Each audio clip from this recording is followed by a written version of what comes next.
If you are working on a creative project or want to start one this year and get more organized, then this video is for you. Hi, I'm Meredith, a book lover and author figuring out how to turn creativity into a career. My years in brand strategy taught me how to break down big ideas into clear, actionable insights, and now I'm sharing the best lessons to help you build a creative life that you love. So how do I plan my writing year? A little bit about my writing background. I was an English major at Tulane University, and in 2023, I published my debut picture book, The Hesitant Hedgehog. I decided to self-publish the book, and it took me about 6 months to a year to figure out ISBN numbers and how you go about publishing a book. It took me 6 months to write and edit the book, another 6 months for my husband/illustrator to illustrate the book, and then probably another 6 months just to figure out how the heck I was going to publish this thing. But in 2023, I was pretty inconsistent with how often I wrote and how often I edited my manuscript. I pretty much just did it whenever I felt like it. And whenever I felt like it often meant not often would I actually work on this. So I set up a new system in 2025, and so far it has been working great. The first thing that I changed in 2025 to better plan my writing year was to make a calendar. And this doesn't have to cost a cent. I mean, literally get a piece of printer paper, a permanent marker, and you can make your own calendar. So this is what mine looks like. You can see I've already missed a couple of days, and you could see March was a little bit of a rough month for me. I did not get much writing done, but you can see how I check off each of the days. And just making a super analog system like this has helped me so much. It's almost gamified the process of writing for me. And so every month I make a new one of these. I trace the old calendar below. It really doesn't have to be very fancy. I don't even use a ruler or anything. I just hand draw. And tick off every single day that you do that creative habit. So whether it's writing or editing or writing a blog, anytime that I write, I check off the day. So tip number 1 is just simply tracking your progress. There are so many studies that show when we track our sleep, our fitness, or any metric, it leads to results, and we tend to do them more. The second tip is to set clear, actionable goals. I'm going to put mine over here and we can walk through them. So the first goal I had is to develop a consistent creative writing routine. I'm aiming for 500 words per day, and the calendar is really helping me with this. I got this template from Michelle B on YouTube. She sells Notion templates, and I thought it was so helpful because she has things like your purpose, why behind the goal. It's really important to start with why, to quote Simon Sinek. Then she has principles, so what are the boundaries in which you'll operate? What's your ideal outcome? So what would a successful outcome actually look like? And then I also like how she's included an anti-vision. So let's say your project was a huge failure.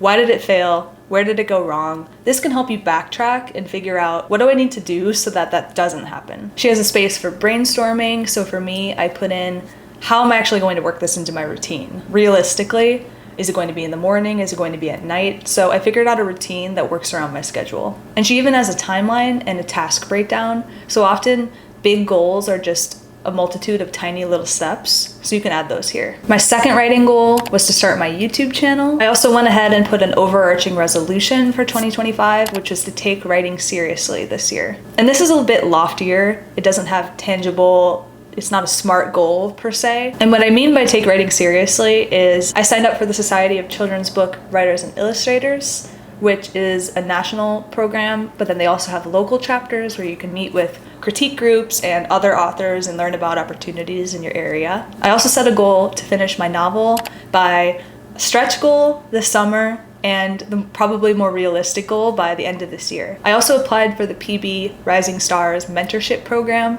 so I'd love to get a mentor that knows the industry that can help me push my work to the next level. And I also have a goal to secure a literary agent this year. I'm going to start querying my second picture book soon. My other writing goal is to write one blog post every 1 to 2 weeks, and I've been pretty consistent about doing this every single week. I've found that it's just a good exercise, even if nobody reads it. It's a great writing exercise just to get your work out there and practice sharing things live with the world. And it also just gets you writing and makes it really muscle memory to do every single week.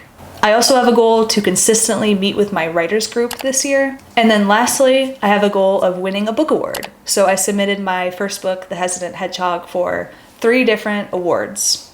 And that one isn't really time bound. I would just one day love to receive something like that. I think that would be a cool accomplishment. So now let's go through and see how I've done on these goals so far in Q1 of 2025. In terms of establishing a consistent creative routine, I would give myself maybe a half check mark. I have been writing 500 words per day with the help of my calendar, but I really don't have a routine. This tends to happen at random periods throughout the day, or sometimes late at night when I realize, oh my gosh, I haven't written anything today. I'll just crank out a blog post at like 11 p.m. So I would still like to work on this for the rest of the year and have a consistent, dedicated time to write every day. On my resolution of taking writing seriously, I would say check, I've done this one. I've really consistently followed my calendar. I've only missed a couple of days here and there, but I've really stuck to my resolution that, you know, this is something I want to take seriously. This is hopefully the start of a long career in writing. And I've been branching out and writing on my Substack and writing books and writing different kind of things that I normally do, as well as working on my novel. So I would definitely give myself a check for the first quarter of this year. In terms of writing one blog post every week, I can definitely check this one off. I have been consistently writing on my Substack, and it has been so great for me. It's almost like a digital journal or diary in a way, where I can just share my thoughts, and I'm a very curious person. I'm always looking up new YouTube videos or books or different ideas and reading about various topics. I tend to go down rabbit holes. So I love having an outlet where I can just talk about whatever I want. My next goal was to write my first chapter book. I would say I'm cruising along on this one, and this is more of a yearly goal. My goal was to finish by the summer, and if I couldn't do that, then by the end of this December. And so far, I'm about 130 pages in. I'm guessing it's going to be at least double that, so I'm still on track for this goal, but it's going very slowly. But hey, any progress is progress. On my goal to secure a literary agent, I'll give myself an X on this one. I've been dragging my feet a little bit to query, especially because I'm waiting to hear back on that mentorship program. And I think that having a mentor look at my manuscript one final time and even my query letter would really help me stand out and level up in terms of the polish of the manuscript and also the querying process, which I can talk about in another video. In terms of how you get a literary agent, that's really the way you can get traditionally published these days. So I'd really like to start in Q2 or Q3 querying to secure that literary agent. On consistently meeting with my writers group, I'd also have to give myself an X on that one, but it's really not my fault. I have a couple of writers group here in New Orleans. I'm part of the Society of Children's Book Writers and Illustrators, like I mentioned, and we have a monthly meetup. I've gone to one this year, but in my defense, I was on vacation in Turks and Caicos for the February meeting, and then March was canceled because of rain, even though I planned to go. And then sadly, April is over Easter weekend, so my family is going to be in town and I'll be spending time with them. I also had some plans to meet up with a few local writer friends in New Orleans. And it's been tricky to schedule because they have families and a lot of obligations, so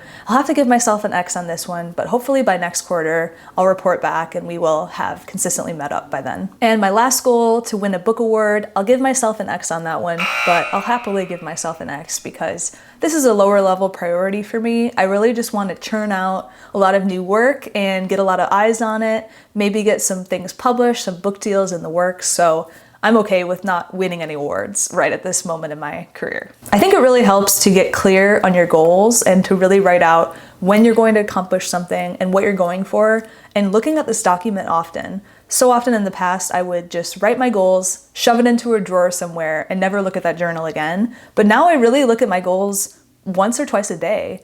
And I think keeping it in front of you, keeping that goal maybe on a post-it note on your desk and looking at it all the time really makes you get to that goal so much quicker. The other tip that you can do with goals is you can have a complete column. So when you actually accomplish that goal and tick it off, you can mark your goal as complete. And so one of my goals, for example, that I completed this year was to submit my manuscript to that PB Rising Stars program. It took me about 10 hours to individually apply to various mentors, so that was a great goal I could check off. I wanted to join that Society of Children's Book Writers and Illustrators. I wanted to peer edit one of my manuscripts and also prep that manuscript for submission. So those are all ticked off and I can feel good about those. I'd also really recommend, if you're a writer, having a goal to just finish the first draft of whatever project you're working on. It feels so good to check that off once you've completed it. The third and final tip I have for getting your writing more organized this year is to use a vision board. And I personally add my writing images to my general life vision board. I only tend to make one per year, but you can make your own separate writing vision board just for your creative pursuits. So I'm going to pop a couple images above from my vision board for 2025. And something you could do is actually include the publishers and their logos of the publishers that you want to work with or potentially get a book deal from. So if there's some dream publisher you have, for me personally, I've always grown up reading Penguin classics and Puffin books when I was a kid. That's one of the publishers I have on here. Also Candlewick Press. I absolutely love every book that they come out with. And then this next tip could probably seem a little delusional, it's a little delulu, but honestly it helps me. And that is to put a award or Caldecott medal or what have you on the book. But I think this has really helped me, sort of mocking up the reality that you would like to have. And I actually mocked up my Instagram bio, what I would change it to if I accomplished this goal. And so it says, author of The Hesitant Hedgehog. I just screenshotted this from my Instagram. But then I added in the name of my book that I'm writing right now, out fall 2026 is when it will be published, and then repped by, such and such literary agent. So I don't currently have an agent. I don't have a book deal in progress for my second book, but I acted as if I did and mocked this up. And this might seem silly, but this has really worked for me in the past. It's sort of like putting into the world what you want to happen, and like you're making it happen in a way. And our brain doesn't distinguish between reality and what we imagine.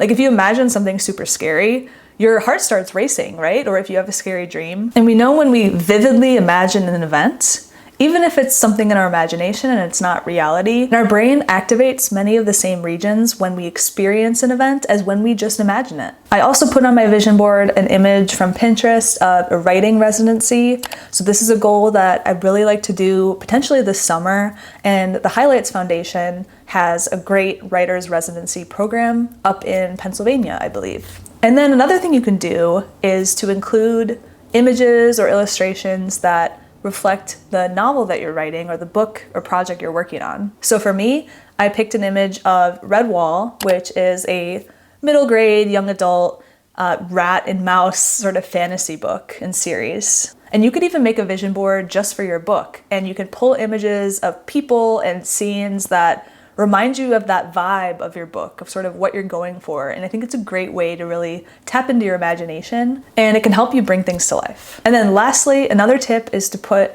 a picture of your ideal writing space. So what kind of desk do you want to be working on your creative projects at? What does the lamp look like on the desk? Is there a cup of coffee next to you? Is it super frothy and inviting? And what's the lighting like? All of these things will subtly influence you. And you'll find that maybe in a year when you look back at this vision board, I've had that sort of uncanny moment where I would have forgotten maybe what I even put on the vision board, but then I'll come back and look at it a year or two later and I'll be like, oh my gosh, I have that exact writing desk now. So putting that out onto your vision board, putting that out into the world really invites that sort of energy in. So to recap, that's how I plan my writing year.